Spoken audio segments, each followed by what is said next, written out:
In this video, Shadow Energy Secretary Claire Coutinho has completely exposed Ed Miliband's radical net zero agenda ahead of a vote to open the North Sea. We will look at the principle of management responsibility and how it impacts the British people. Let's get into the details. He's gunning for a promotion. Let's review his record, shall we? He promised in the election that he would cut everybody's energy bills by £300. And what's he delivered?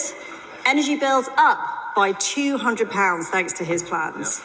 He said he would protect pensioners, but weeks into office he axed the winter fuel payment, a policy that many of them have cited as their worst political decision in power. He promised that Great British Energy would lead to, and I quote, a mind-blowing reduction in bills.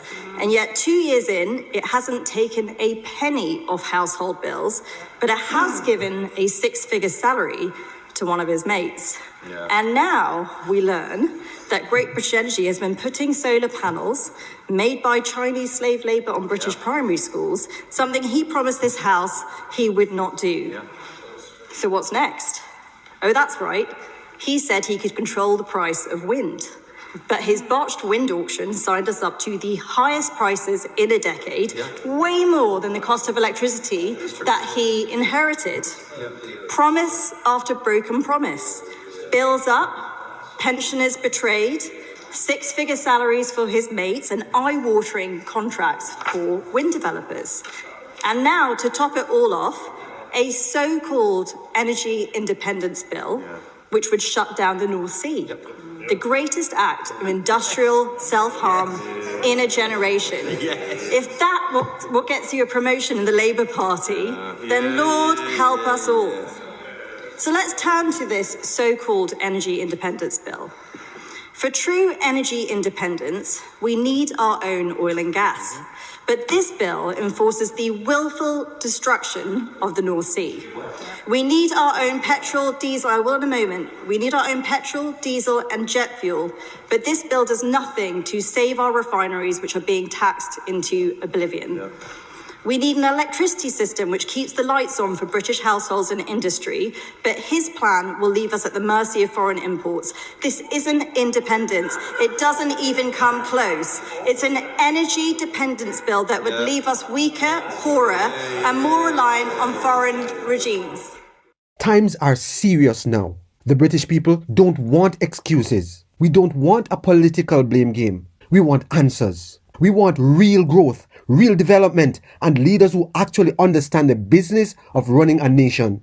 Instead of blaming others, it is time to find solutions that will actually solve the massive problems we face. The public will never thank a leader for shifting blame, but they will thank a leader who stands strong and fixes the crisis in front of them. Right now, Westminster is in total meltdown. The Daily Mail has reported that Keir Starmer has privately set out a timetable of when he will leave, preparing an orderly exit from number 10.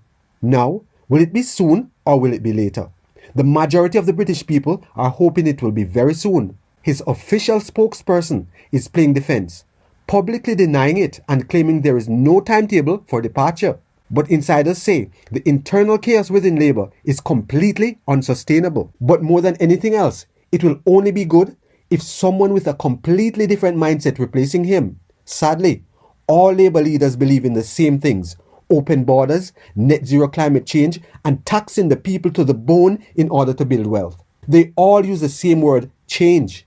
But the moment the practical side steps in, they do the same or even worse. Our people deserve better. Young people, children, and veterans all want a brighter future.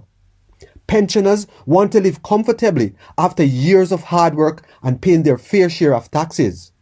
Young people desperately want to own their own homes. But in this current economic and political climate, with this specific government, it simply will not. Why?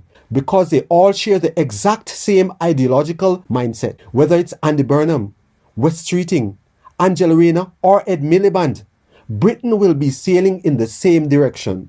But while the mainstream media covers the obvious political infighting, no other channel is talking about the obscure facts that reveal the deeper realities of this leadership crisis. First, consider his track record. Long before this current crisis, Starmer faced intense, quiet ridicule from within civil service circles for his strict refusal to work past 6 p.m. on Fridays.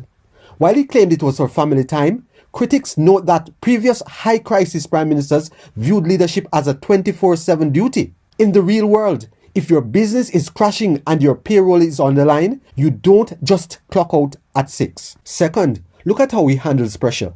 Starmer actually won a highly prestigious junior exhibition to the Guildhall School of Music and Drama as a teenager, playing the violin. Why does this matter? Former colleagues say his political style mimics a classical musician. He relies entirely on pre-written sheet music scripts. The moment a practical crisis forces him to improvise like a jazz musician or a real business owner, he completely freezes, crumbles, and fails to adapt. Third, look at his psychological strategy for handling public anger.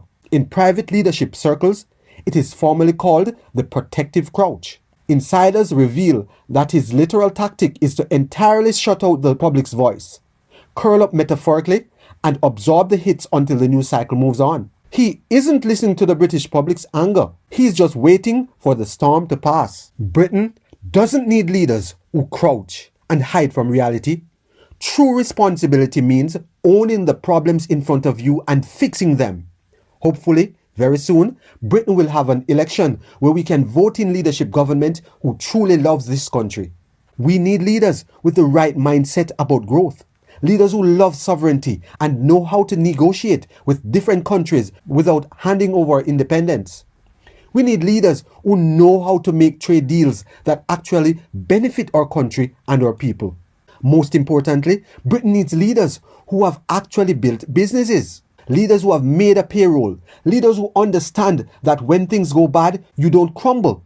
You stay strong and formulate new ideas to make things better. We need leaders who care about their people more than anyone else and who respect our core values and Judeo-Christian principles. The British people should support and vote only for leaders who take full responsibility instead of shifting blame.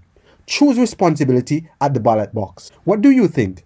Is it time for a leader who actually understands business to step up? Let me know in the comments below. If you have benefited in any way from this video, please subscribe, like, share, and be sure to leave us a comment.